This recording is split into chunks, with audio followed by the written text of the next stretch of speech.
चुमन दे चुमन दे चुमन दे चुमन दे चुमन दे चुमन दे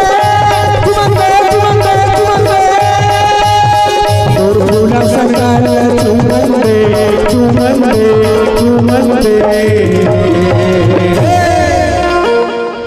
मोर मन भौरा भारी माते मोर मन भौरा भारी माते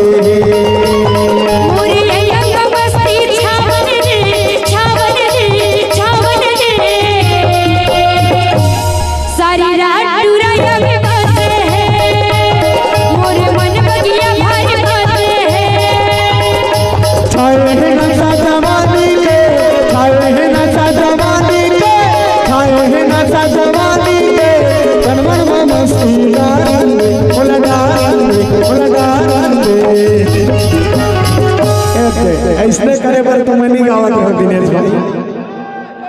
दिनेश भाई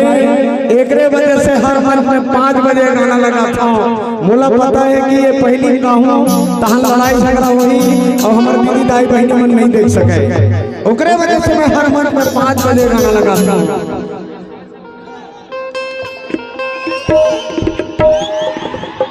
अरे छाए है ना साजवानी के छाए है ना साजवानी के करवन मस्ती डाल बोला डाल ए दे हो गया। चलो ठीक है भैया यही जगह समापन की ओर है।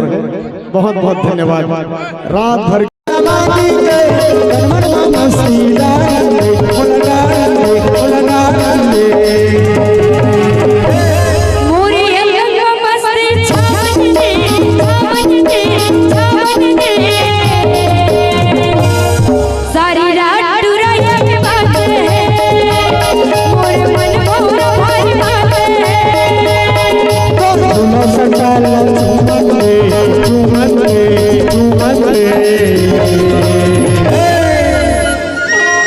मोर मन भौरा भारी माते मोर मन भौरा भारी माते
और सुना था जो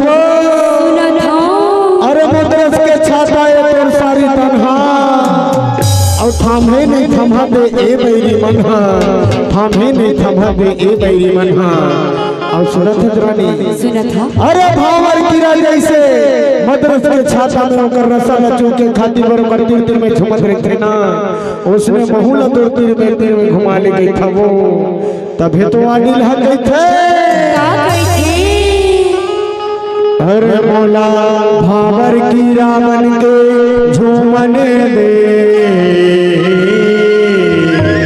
अरे मौला झूमन दे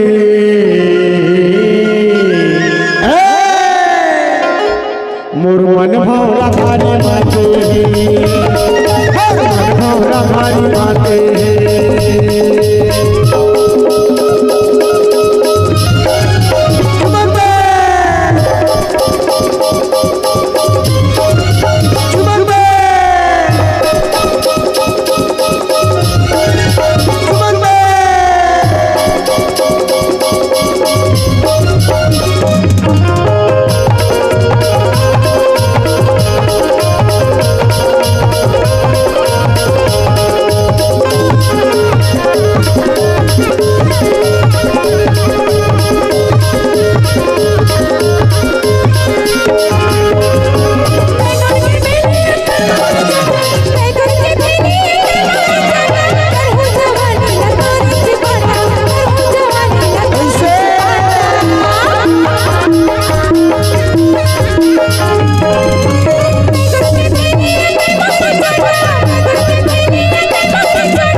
बताना वो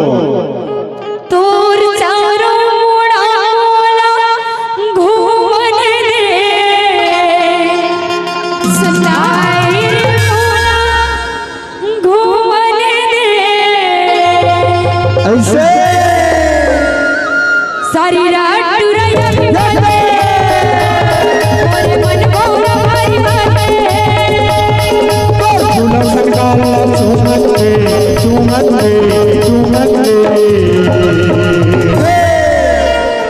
मोर मन भौरा भारी माते मोर मन भौरा भारी माते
और सुना था अरे मैं तोर प्यासा हूँ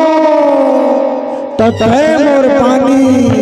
अरे मैं तोर प्यासा हूँ ततः मोर पानी और मैं तोर राजा हूँ ततः मोर रानी ततः मोर रानी और राजा हरानी लगा कैसे जान था गोरी गोरी बदनला गोरी गोरी बदनला छुवन दे हाय मोला छुवन दे मोर मन भौरा भारी माते मोर मन भौरा भारी माते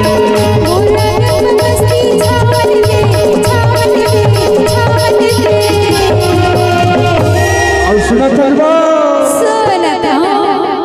और बतावा का गई था तेला कैसे रेगा थक मटक मटक के कोला देखा थक पलक पलक के कैसे रेगा थक मटक मटक के कोला देखा थक पलक पलक के बोलोली जुमारो रानी चटक चटक के बोलोली जुमारो रानी चटक चटक के कैसे रेगा थक मटक मटक के कोला देखा थक चटक चटक के कैसे रेगा थक मटक मटक के कोला देखा थक पलक पलक के बोलोली जुमारो